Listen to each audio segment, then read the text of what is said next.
National Herald मनी laundering प्रकरणी आरोपपत्र दाखल। सोनिया गांधी आणि राहुल गांधींविरोधात आरोपपत्र दाखल। महाराष्ट्र शासन आणि IBM टेक्नॉलॉजी यांच्यामध्ये महत्त्वपूर्ण सामंजस्य करार। मुंबई, पुणे, नागपूर इथं कृत्रिम बुद्धिमत्ता अर्थात AI केंद्र उभारणार। फडणवीसांच्या प्रमुख उपस्थितीत झाला करार।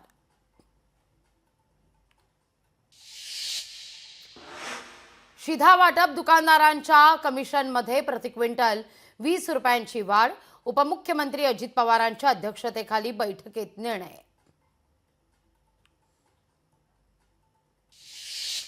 अमरावती विमानतळ आणि प्रवासी विमानसेवेचा उद्या मुख्यमंत्र्यांच्या हस्ते शुभारंभ। यावेळी 400 पोलीस कर्मचारी आणि अधिकाऱ्यांचा असणार तगडा बंदोबस्त।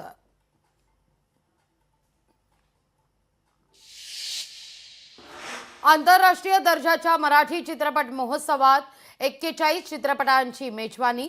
सांस्कृतिक कार्य मंत्री आशिष शेलार यांची घोषणा।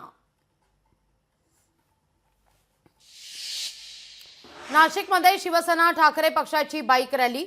उद्या होणाऱ्या ठाकरे पक्षांच्या शिबिराच्या पार्श्वभूमीवर रॅलीचं आयोजन।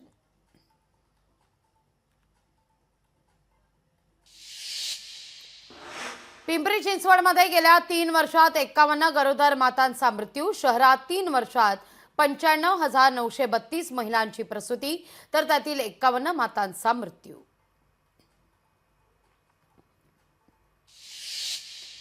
भिवंडीमध्ये पाणी समस्येकरता नागरिकांचा मनपासमोर आंदोलन। तक्रारी करून देखील पालिका प्रशासनाचं दुर्लक्ष। पैसे भरूनही पाणी अनियमितपणे सोडण्याचा नागरिकांचा आरोप।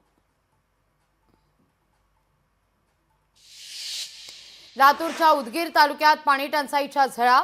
हंडाभर पाण्याकरता महिलांची भर उन्हात भटकंती।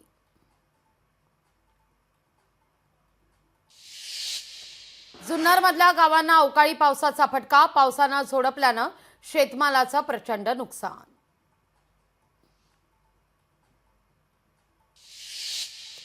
पुणे बंगळुरू राष्ट्रीय महामार्गावर वाहतूक कोंडी। कराडहून मुंबईच्या दिशेने जाणाऱ्या लेनवर वाहतूक जाम।